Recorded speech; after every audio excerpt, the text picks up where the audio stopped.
Yeah. Please tell me that I can't, that I won't, that I fail, that I'll never make it out, yeah. Please tell me all the bad, never good, fill my head full of every single doubt, yeah. Please say any negative thoughts, I pop off when I hear people say I cannot. I get off to the thought of proving everyone wrong, I won't stop to the top, so you better back off and get lost. I'ma stay loud, stay proud, never running out, never heading south, I'll be spreading out. What's going on, Credit Snipers? This is your boy Carlos Estrada with the Credit Assassins team. Guys, thank you for being here today, thank you for tuning in, thank you for actually coming with me today. And let's talk about owners' fundability, or the ability to get lending when it comes down to your small business lending. Now, this is a big factor because anytime that you are starting a business, anytime that you are a startup, you have to keep in mind that your business is just like a baby. It was just born. As a mom, as a father, you need to be able to be there. You are the one that's going to raise this baby. So in regards, you are becoming the personal guarantor for any type of lending. When it comes down to loans, when it comes sometimes either neck 30s or even credit cards, you are that person backing up the lending for your business. Just think about this. If any one of you has kids, at the time of them getting the first car or getting the first apartment, you have to become a co-signer, right? Same thing here. Think about your business as your kid. You are raising your kid, and as long as you raise them right, it is going to serve you well then later on in life. But that's a different conversation there, because I have kids, and if you don't raise them right, oh God, it's gonna be a big issue. But guys, you know what? Let's talk about your own fundability, your own ability to get lending when it comes down to your business lending.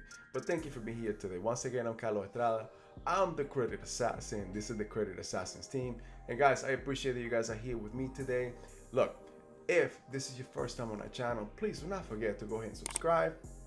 Make sure that you click on the bell icon. Make sure that you click on all, so that you'll be notified every time that we post a new content. Guys, give me the thumbs up. This is going to help you. This is the value content that I want to make sure that it goes in front of a lot more people.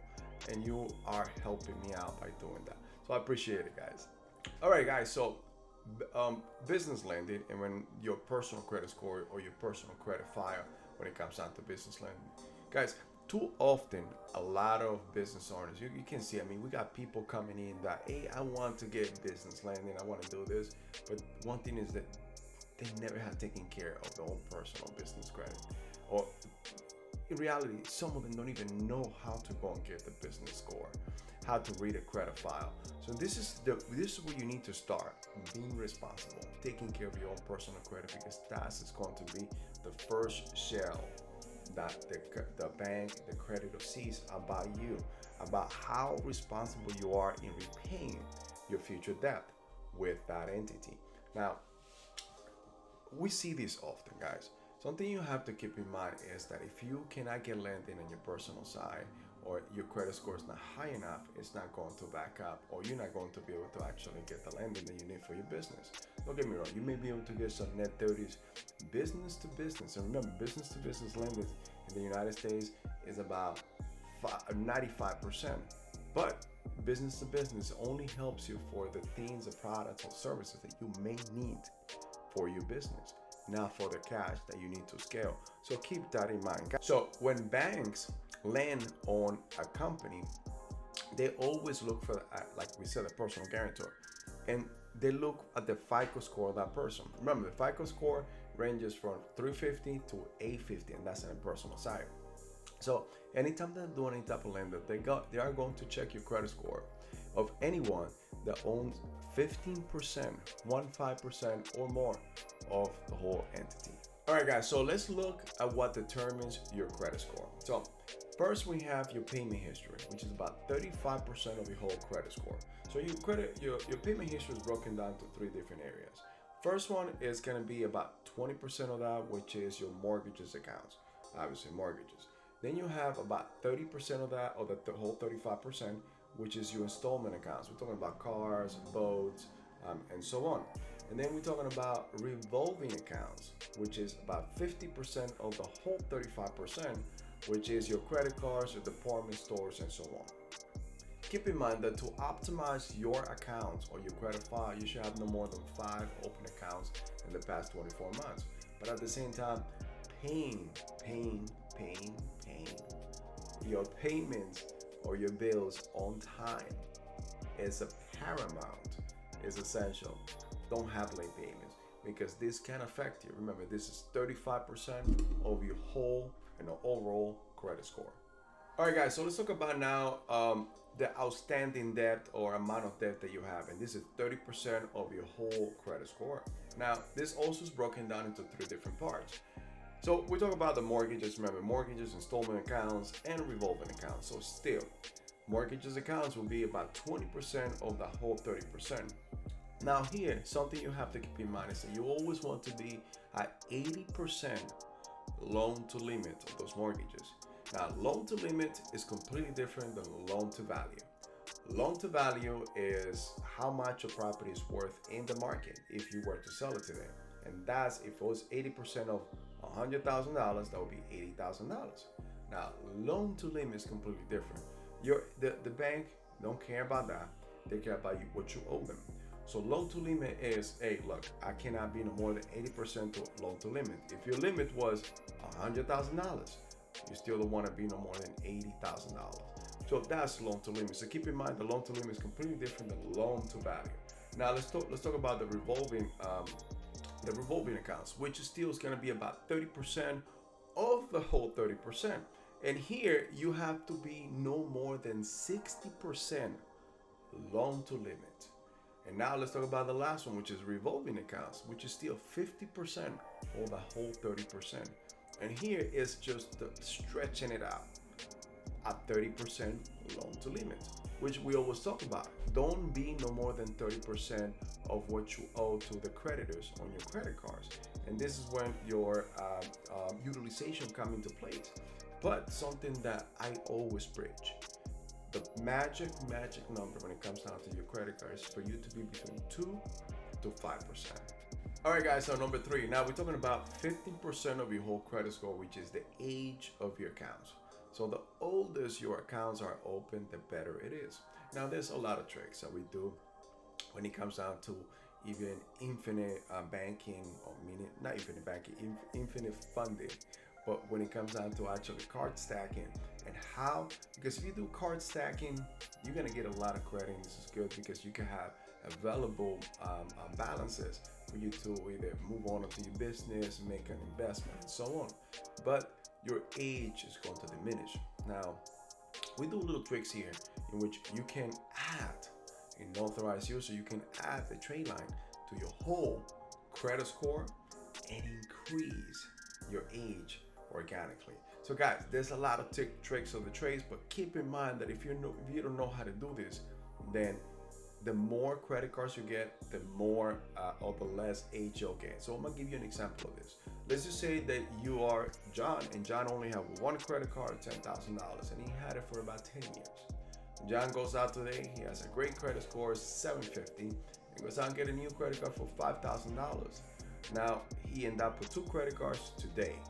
Now he has a $15,000 availability in credit, which is utilization, which is awesome. And he's not using none of that, so he's has 0% utilization. Amazing, John. But instead of now having 10 years of age, he added one more card. So you take that 10 years and you divide it by 2. Now his age went from 10 to 5. So that's how age works. And the more you get, the less your age will become. Okay, so lastly, we have 10% of your whole credit score, which is your credit, the current credit that you are using. So in order to optimize this, and the way that the banks usually wants to see, they don't want to see too much accounts on your credit report, and sometimes it affects you. Like for me, I can never get another Chase credit card because we actually do a lot of funding, and we get new credit cards, and they have something called the 524 rule. In the past 24 months, I got more than 5 credit cards.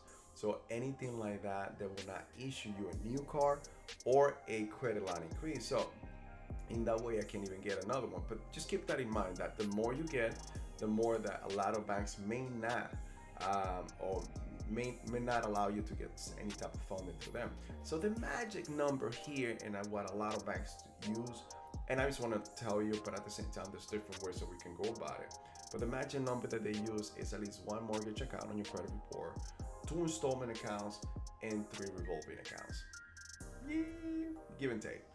Also, guys, keep in mind that any public record proceedings will lower your score, will affect your score. Any type of child support, any type of bankruptcy, any type of liens that go into your credit report, those are very detrimental to your whole credit score and your whole credit file, and they're very hard to take off, but we can help you with that too. Now keep in mind too that anytime that you go for new credit, anytime that you get a new inquiry on your credit, let's just say you get disqualified for that type of credit that you are applying for, it's going to cost you between 3 to 5 points of your whole credit score. This is why when you go to a car dealership, and yeah, you may end up with the vehicle, but that car dealership or that salesman or that salesman's department and financing department within the dealership, they're gonna run your credit. And if the first person or the first company don't approve you, they're gonna continue. And they just don't work with one. They work with a couple thousands of them. So you may end up there with, okay, 10 new creditors that were able to approve, or one was able to approve it out of the whole 10. So think about it. If they run your credit about 10 different times, that's between 3 to, so it was 1 to 10. So 3 to 5 points. So let's just say in the conversation, say you have 3 points times 10. That would be about 30 points that your whole credit score gets affected. But keep this in mind. So if you ever qualify or you ever apply for any type of new lending and you get qualified, it's still gonna cost you some points, but only like 1 or 2. But if you're ever going to get a vehicle, and I always preach this, go to your own credit union, go to your own bank and get pre-qualified. If you're still gonna get a ding on your credit, just get 1. Take that check and go over there. Now you have purchasing power instead of just going over there and not knowing how much you're going to qualify. Keep this in mind. Let's get smarter about finances. Let's get smarter about our credit. Now, guys, I want to make sure that you guys know that we have the 360 Business Vantage. And in 360 Business Vantage, we have something that's called the Business Finance Pre-Qualification Test. Now, here you are going to know how your credit score actually bridge your personal or your business lending or your business credit score, and we will help you to fix either one of them. Now the system will allow you to run your company and your personal credit within 150 points of data, and it will let you know specifically what we need to work on. Guys, we want to help you. We want to make sure that you get the lending that you deserve, especially for that business and the dream that you're trying to accomplish with that business. Here we want to make sure that you accomplish that generational wealth that you are looking for. Guys, I appreciate your time. Thank you for being here with us today. Once again, I am Carlos Estrada. I am the Credit Assassin, guys. This is the Credit Assassin's channel. And guys, if this was your first time or you are a repeater offender, if you still have not subscribed, make sure that you subscribe. Make sure that you click on the bell icon and click on all so that you be notified every time that we post a new content. But at the same time, guys, give me the thumbs up. That is going to help me tremendously to continue to take this gospel to many, many more, guys. But I appreciate your time. Thank you for tuning in. If you have any comments, please don't hesitate to put them on. Let us know how we did, how we can do better, how can we improve, and any other topic that you guys may be interested when it comes down to business or personal lending. We want to make sure that we bring to you every single day something new out of the press.